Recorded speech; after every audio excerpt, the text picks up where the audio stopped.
Hello students, कैसे हैं आप सब। आशा करता हूँ कि आप सब स्वस्थ हैं, मस्त हैं और अपनी पढ़ाई को निरंतर जारी रख पा रहे हैं। चलिए आज हम बात करते हैं कक्षा 10 के प्रश्नावली नंबर 9, जिसका नाम है त्रिकोणमिति के अनुप्रयोग। त्रिकोणमिति के अनुप्रयोग। त्रिकोणमिति के त्रिकोणमिति के अनुप्रयोग।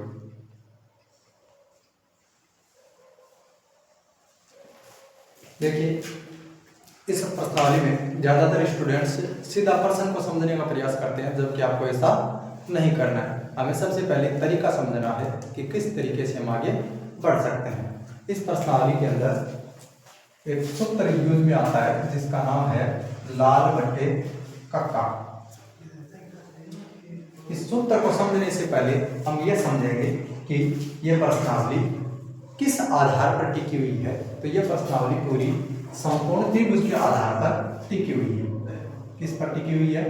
समकोण त्रिभुज के आधार पर। एक त्रिभुज लेते हैं जिसका नाम है ABC और कोण D समकोण है, 90 डिग्री का है। मान लेते हैं इसका ये आधार है, ये लंब है और ये हमेशा 90 डिग्री के सामने वाली भुजा कर्ण होती है।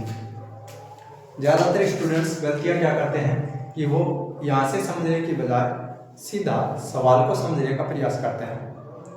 इसमें क्या होता है, देखिए यहाँ पर ज्यादातर स्टूडेंट्स को ये पता नहीं चलता है कि लंब बटा कर्ण कब लगाएं, आधार बटा कर्ण कब लगाएं, लंब बटे आधार कब लगाएं, या फिर साइन का यूज कब करें, कोस का यूज कब करें और टेन का यूज कब करें। तो सबसे पहले हम इन्हीं बातों पर चर्चा करेंगे कि आपको कब साइन लगाना है, कब आपको कोस लगाना है, कब आपको टेन लगाना है।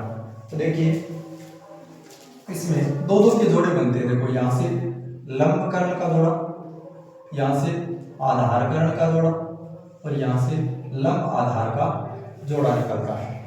इन दो दो के जोड़ों में से एक एक आपको दिया हुआ मिलता है। जैसे मान लो आपको लंब दिया हुआ है, लंब दिया है, लंब दिया है।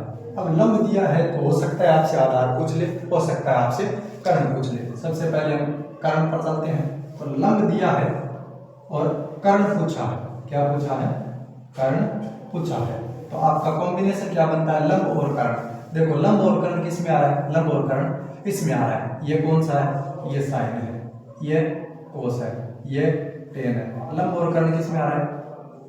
साइन में आ रहा है। तो यदि लंब दिया हो या कर्ण दिया हो, दोनों में से एक देकर दूसरा पूछा गया हो, लंब देकर कर्ण पूछा गया हो, तो लंब कर्ण का जोड़ा बनेगा किस में आएगा? साइन में। कर्ण दे दिया, लंब पूछ लिया, तो लंब कर्ण का जोड़ा बनेगा किस में आएगा? साइन में। या दूसरा कोस का है। या फिर आपको लंब दे दिया जाए और आधार पूछ लिया जाए, लंब दे दिया जाए और आधार पूछ लिया जाए, तो लंब और आधार दोनों किस में आएंगे? टेन में आएंगे। सबसे पहले आपको इसी पर फोकस करना है कि कब कौन सा सूत्र यूज में लेना है। जैसे हम एक एग्जांपल लेते हैं, उदाहरण नंबर एक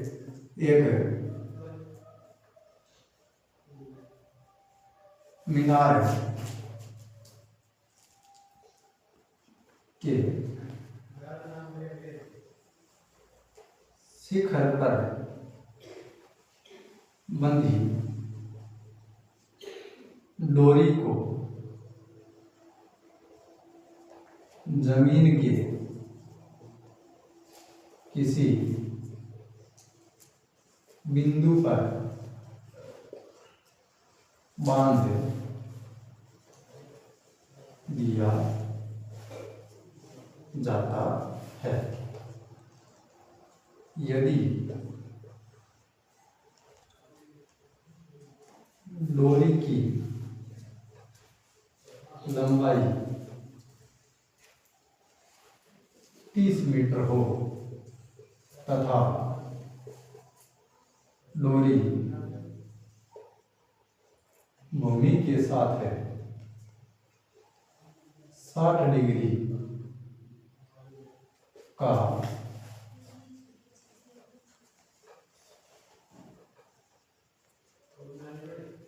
कोण बनाती है, तो मीनार की ऊंचाई ज्ञात है कर। अब ये क्या पूछा है, एक मीनार के शिखर पर बंधी डोरी। अब मीनार जो है वो हमें पता है मीनार जमीन पर सीधी खड़ी होगी, तो हम मान लेते हैं मीनार जो है वो एक्स वाई है। क्या है, एक्स वाई मीनार है। अब मीनार के शिखर पर बंधी डोरी, यानी मीनार का शिखर ये हुआ, यहाँ पर बंधी हुई डोरी जमीन के किसी बिंदु से, इस डोरी को, यहाँ पर जो डोरी बंधी हुई है इसको जमीन पर किसी बिंदु से बांध दिया जाता है।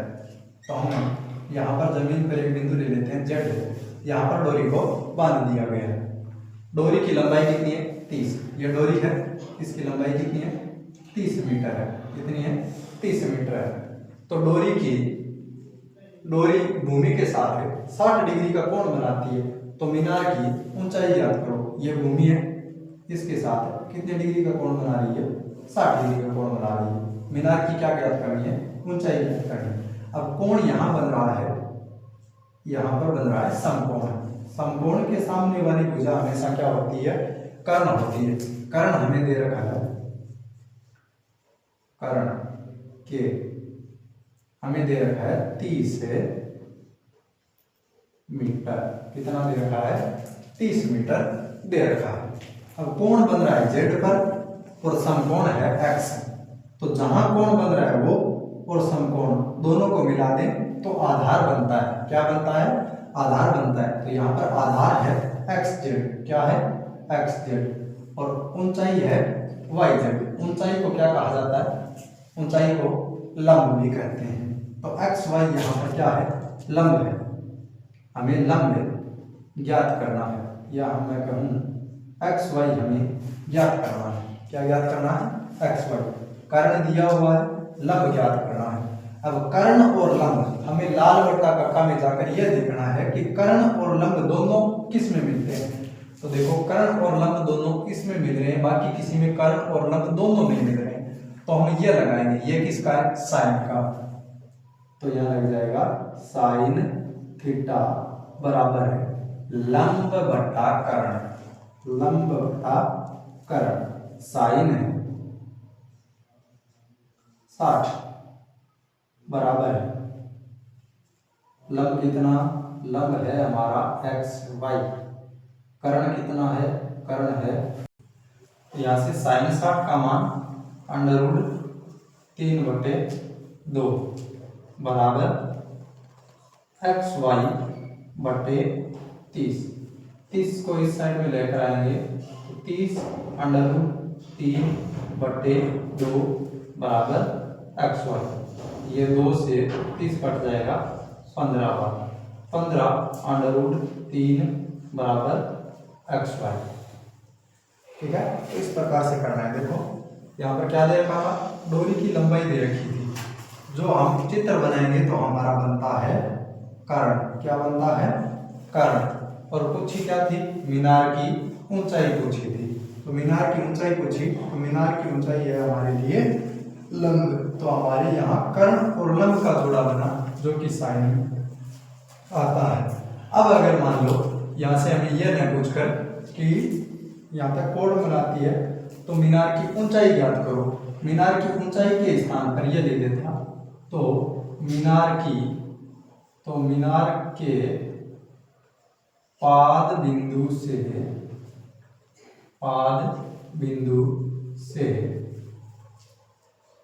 मीनार के पाद बिंदु से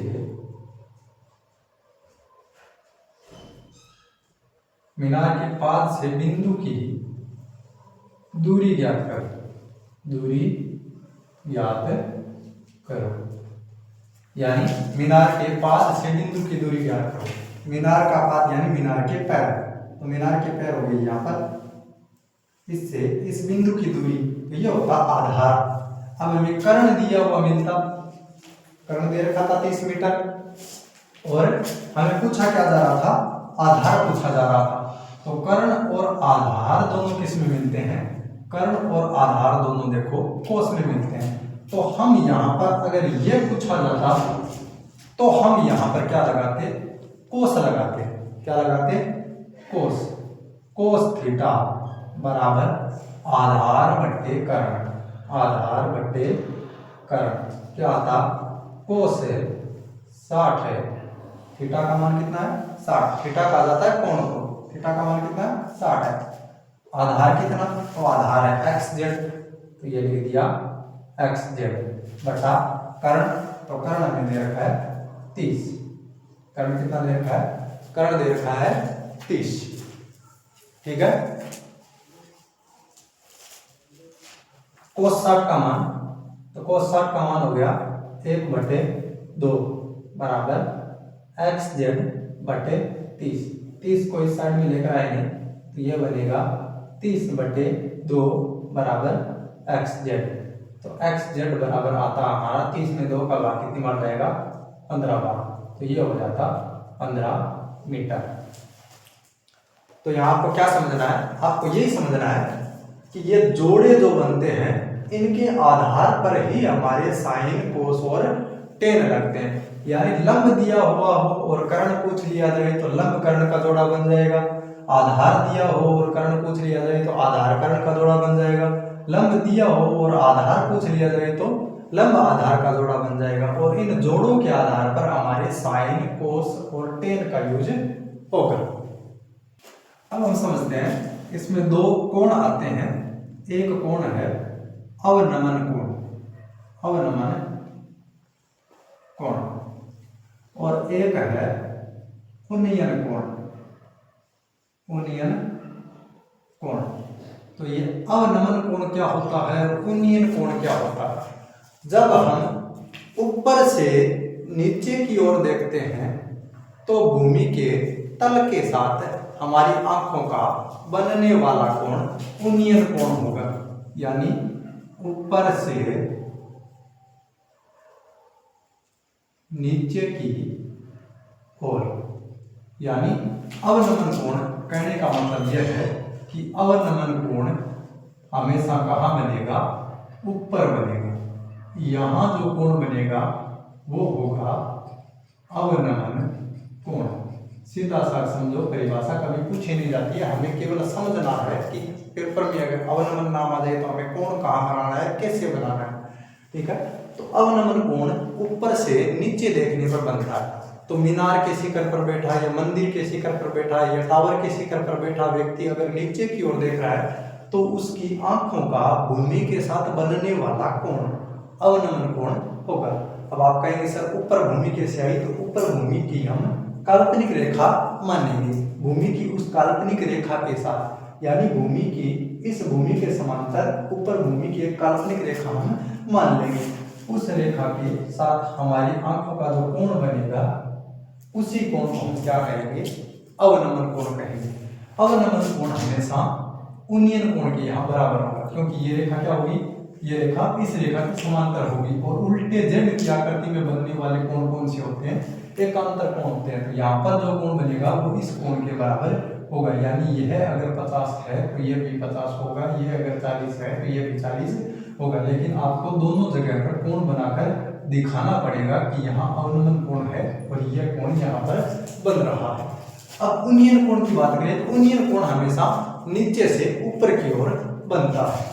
नीचे से ऊपर की ओर देखते हैं। जैसे मान लो यह एक मंदिर है, क्या है, यह एक मंदिर है, क्या है, मंदिर है। मान लो यहाँ पर एक व्यक्ति खड़ा है, वो व्यक्ति इस मंदिर के शिखर को देख रहा है। तो वो व्यक्ति इस मंदिर के शिखर को देख रहा है, तो इस व्यक्ति के द्वारा भूमि के साथ जो कोण बन रहा है उस कोण को हम क्या कहेंगे, उस कोण को हम कहेंगे उन्नयन कोण। क्या कहेंगे, उस कोण को हम उन्नयन कोण कहेंगे। आई बात समझ में, उन्नयन कोण क्या होता है और अवनमन कोण क्या होता है। चलिए अब एक सवाल करके देखते हैं इसका।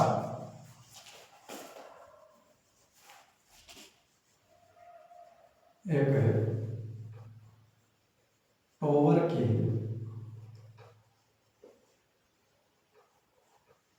शिखर पर खड़ा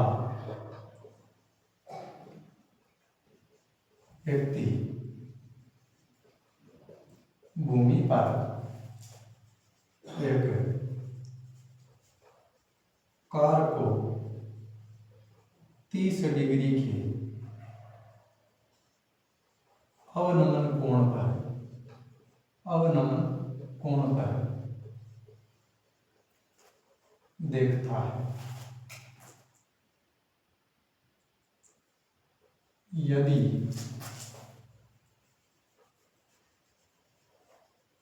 टॉवर की ऊंचाई 75 मीटर हो तो कार की टॉवर के पाद से दूरी ज्ञात करो। दूरी ज्ञात करो। क्या पूछा गया है? ये एक टावर के शिखर पर एक व्यक्ति खड़ा है। टावर के शिखर पर एक व्यक्ति खड़ा है। तो मान लेते हैं यह टावर है जिसका नाम है AB। क्या नाम है टावर का? AB नाम है। टावर का नाम AB है। टावर के शिखर पर एक व्यक्ति खड़ा है। यहाँ पर यह टावर का शिखर, यहाँ पर एक व्यक्ति खड़ा है। भूमि पर एक कार को 30 डिग्री के अवनमन कोण पर देखता है। तो भूमि पर एक कार को देखता है ये व्यक्ति। मान लेते हैं वो कार यहाँ पर है C बिंदु पर। उस कार को ये कितने डिग्री के अवनमन कोण पर देखता है? 30 डिग्री के अवनमन कोण पर देखता है। तो हम यहाँ काल्पनिक तल बनाएंगे भूमि का और यहाँ पर कोण लिखेंगे कितने डिग्री का? 30 डिग्री का। अब ये कोण और यहाँ पर जो कोण बनेगा वो दोनों बराबर होंगे। तो ये मैं खींच देता हूँ, यहाँ पर लिख देता हूँ कितने डिग्री? 30 डिग्री। आई बात समझ में? 30 डिग्री का कोण यहाँ बनेगा तो 30 का ही यहाँ बनेगा। यानी नीचे बनने वाला कोण और ऊपर बनने वाला कोण जो जेड की आकृति में, उल्टी जेड की आकृति में इस त्रिभुज में बनेंगे, वो दोनों क्या होंगे? बराबर होंगे। ये आपको समझ के चलना है। तो यहाँ 30 डिग्री का कोण बन गया। आगे ये क्या कह रहा है? यदि टावर की ऊंचाई 75 मीटर हो, ये टावर की ऊंचाई होगी, ये कितनी है? 75 मीटर है। कितनी है? 75 मीटर है। तो कार की टावर के पाद से दूरी ज्ञात करो। कार यहाँ है, टावर का पाद यहाँ है, यानी टावर के पैर। टावर के पैरों से इस कार की दूरी ज्ञात करो, यानी हमें यह दूरी ज्ञात करनी है। टावर की ऊंचाई क्या होगी? लंब। टावर सीधा खड़ा है भूमि पर, यहाँ 90 डिग्री का कोण बनेगा। सामने वाली भुजा क्या होगी? कर्ण होगी। यह लंब, ये क्या हो गया? आधार, यानी ये आधार है और ये क्या है? लंब है। आधार ज्ञात करना है और लंब दिया हुआ है। आधार तो हमें ज्ञात करना है, लंब है वो दिया हुआ है। अब हम देखते हैं आधार और लंब दोनों किस में आते हैं। आधार और लंब दोनों लास्ट वाले में इसमें आते हैं। और ये किसका है? ये tan का है। तो इसमें क्या लगेगा? इसमें लगेगा tan थीटा। तो यहाँ tan थीटा बराबर लंब बटे आधार। tan थीटा का मान 30 डिग्री बराबर है, लंब है 75 बटा आधार है AC। क्या है? AC। tan 30 का मान 1/√3 बराबर 75 बटे AC। AC को इस साइड में ले आओ। AC 1 से गुणा हो जाएगा, 1 गुणा AC आएगा बराबर, सॉरी यहाँ 70 लिख दिया, 75/√3 मीटर। AC आ गई हमारी 75/3 मीटर। यानी टावर के पाद से कार की जो दूरी है वो 75/3 मीटर है। आशा करता हूं कि आपको ये सब चीजें समझ में आई होगी। यदि कोई डाउट हो तो कमेंट करिएगा। वीडियो अच्छा लगे तो लाइक कीजिए, शेयर कीजिए और हमारे चैनल को सब्सक्राइब कर लीजिएगा ताकि आने वाली वीडियो की नोटिफिकेशन आप तक पहुंचती रहे। जय हिंद, जय भारत।